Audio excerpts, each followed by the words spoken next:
This is the AAXA P7 LED projector, and it's one of the most impressive projectors that I've used. And the reason for that is because of its size. It's a very compact projector that really packs a punch. This is a 1920 by 1080 native resolution projector with 600 lumens, and it also supports a battery pack that gives you the ability to use this projector wirelessly. You can purchase that battery separately and then connect it yourself, or you can buy the kit that comes with the battery already pre-installed. This unit I have here, even though it says battery sold separately, it actually does come with the battery already installed. Inside the box, we have some paperwork on top, a user guide, and a thank you note.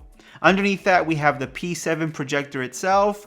You can see how compact this projector is. I'll put that to the side so we can look at what else comes inside the box. Underneath that, you have a remote control for the projector. To the right of that, you have some cables. On top, you have a 3.5mm audio to RCA cable, a VGA adapter cable, which is kind of interesting to see, but I guess if you want to connect a computer that has VGA, you have that available to you. And the power adapter is also inside the box to the right. You also have a mini tripod inside as well, so you can prop your P7 up and try to get that best viewing angle possible. Looking around at the P7 projector now, once again, this is a very compact projector, especially for the power and the performance it's able to provide. On the right, you have a headphone jack, an on and off button, an AV port, and a focus dial. On the back, you have an LED notification light, a USB type A port, and a video in HDMI slot. On the left, you have a USB type C port, a VGA port, a TF card slot for loading content through an SD card, and a DC in port for the power. On the top, you have some buttons to navigate the UI, a back button, a power button, and more. Now let's get into actually using the P7 projector.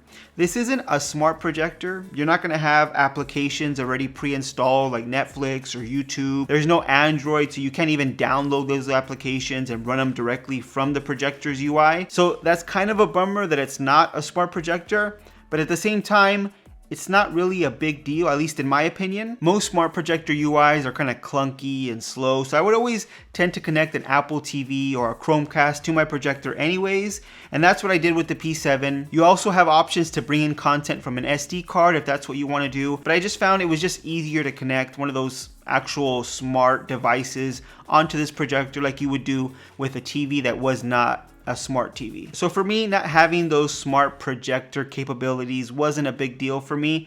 I would just use another device like that anyways. When it comes to the image though, I've been super impressed with the P7, especially for the size and the image it's able to project. It has a relatively short throw, the image is bright, it has nice colors, and once again, this has a 1920 by 1080 native resolution. So the image is sharp. AAXA says you can get up to a 120-inch screen size.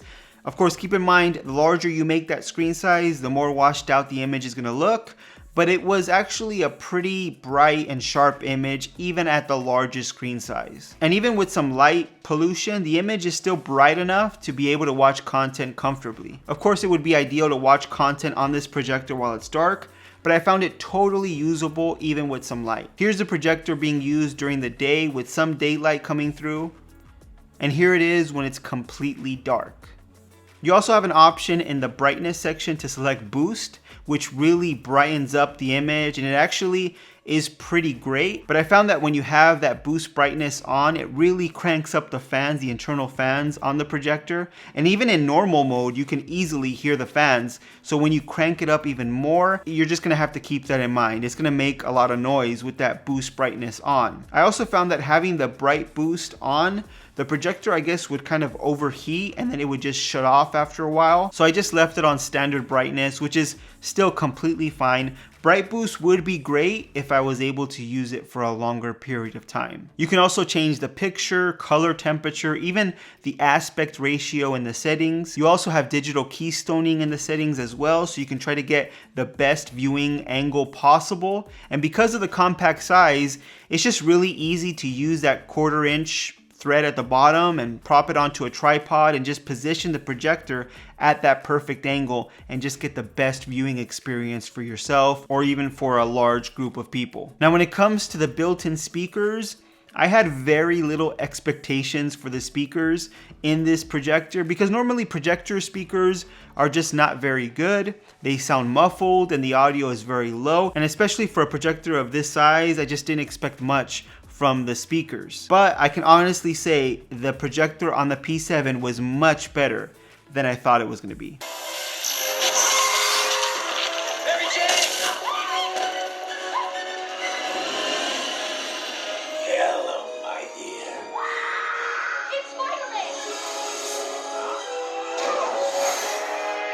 The speakers are still not fantastic, but they do get loud, they sound decent, and you can always connect a speaker through the headphone jack and get better audio that way. And that's what I did just to make it as portable as possible. I connected this small Anchor speaker with an auxiliary cable to the 3.5mm headphone jack, and the audio was much better or much louder than the internal speakers. But still, the speakers on here are much better than I thought they would be. Now you are able to get a battery pack and run this projector off that battery, and that does work when you're in a pinch, but AAXA does say that it only gives you about an hour and a half of battery life, which is not very good in my opinion. You could technically buy a few battery packs and just swap them out when one dies, but I think just having it connected to an actual power outlet is just gonna be better.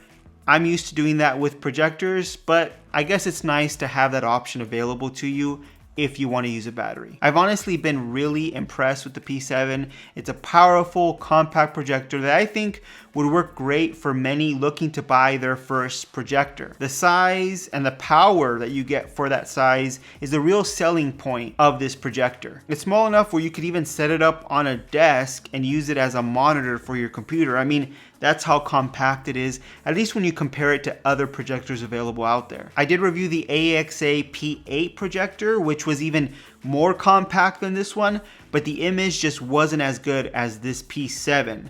I'll leave a link to that projector if you want to check it out for yourself, but I would say for the size and the image quality that you're able to get with this projector, I would definitely choose this one over the P7 unless you're just going for something as compact as possible. The list price for the P7 is $500. Now the P8 mini projector that I reviewed is a little cheaper as well. So if you want something more budget, more compact, that's definitely one you want to check out. But for the P7, you can definitely find it on sale. In fact, at the making of this video, Amazon has it for $380, which just makes this a pretty impressive package for the price. I'll leave a link to the AAXA P7 projector in the description below so you can check it out for yourself and let me know what you think. Is there a projector around that price tag that you prefer? Let me know with a comment down below. If you like this video, please give it a thumbs up. If you want to see more videos just like this one on tech news, reviews, and opinions, make sure you're subscribed to the channel. Hit that notification bell so you don't miss any of our new videos, and I'll see you on the next one.